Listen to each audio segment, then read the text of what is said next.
Good morning and happy Friday, everyone. Welcome to today's episode of Morning Wealth. Three things that we will talk about: earnings roundup, Ambani's retail plans, and euros move higher. Wall Street closed deeply in the red on Thursday, with the S&P 500 snapping a four-day rally, mainly dragged by the tech sector, as dim unemployment data outweighed better than expected corporate earnings. On the macro side, weekly jobless claims in the US came in at 1.416 million last week, surpassing estimates and marking the 18th week in which the initial claims total more than 1 million. On the corporate side, Microsoft shares fell despite the company beating analyst expectations, as transactional license purchasing continued to slow and LinkedIn was largely affected by the slowing job market. The Dow was down 1.3%, the S&P 500 fell by 1.2%, and Nasdaq was down even lower by 2.3%. The treasuries moved. Finally, the yields were down below the 0.6 mark, closing at about 0.58. The dollar was mostly weaker against the G10 peers, though Aussie and Kiwi lost some ground. Oil fell and gold continued its advance higher. Hang Seng futures are pointing to a lower opening. Japanese markets are closed for the day today. 8 of the S&P 500's 11 sectors were negative on Thursday, with technology stocks being the worst performers. On the equity side, again, a lot of earnings to digest, so let's go one by one. Intel slumped in late trading after announcing another delay in its 7 nanometer production process, which is now trending approximately 12 months behind target. Aside from that, the company had a pretty good quarter. It beat second quarter estimates with adjusted EPS of 1.23 on a revenue of 19.7 billion. And it also posted strong forecasts. Twitter share rallied by about 4.1% after the social media company reported stronger user growth. AT&T lost about 154,000 regular phone subscribers, which was fewer than expected.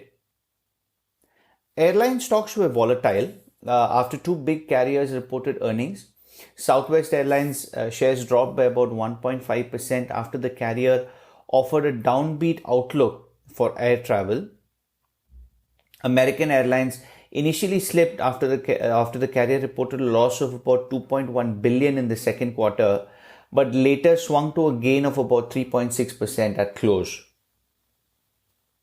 On the European stocks, Unilever rose 7.9% in London after the Anglo-Dutch consumer products company unexpectedly reported an increase in profit for the first half of the year. Analysts had forecasted a drop in its earnings. On Blackstone, money poured in with the firm raising 20.3 billion in the second quarter, bringing inflows to 47.6 billion this year. The strongest gains were in the private equity group, where funds appreciated 13% in the 3 months ending in June. Tactical opportunities funds also gained about 11%. So overall, good flows into Blackstone. Mukesh Ambani may be luring more investors, but for a different unit. Amazon is in preliminary talks to buy about 9.9% stake in Reliance Retail, is what is being reported by ET Now. Ambani told shareholders last week the arm is getting inquiries from investors and might start bringing some on board in the coming months. On the FX, Euro is single-handedly the best performing currency right now. It's gone from 1.12 to 1.16 over the past month, and yesterday's rally marks 9 out of the 10 days in which the Euro USD has gained.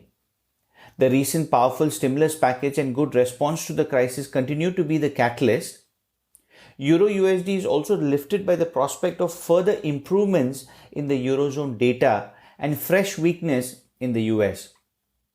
That divergence would come more apparent today when market economics will release the Eurozone as well as the US PMIs.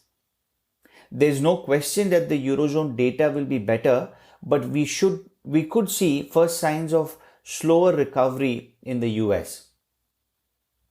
Aussie and New Zealand dollar were lower in part because the Australian government forecasts a massive 184 billion deficit this year, nearly 100 billion more than the fiscal year that ended last month. That's your update. Stay safe and healthy, everyone. Have a lovely weekend, and I'll speak to you on Monday.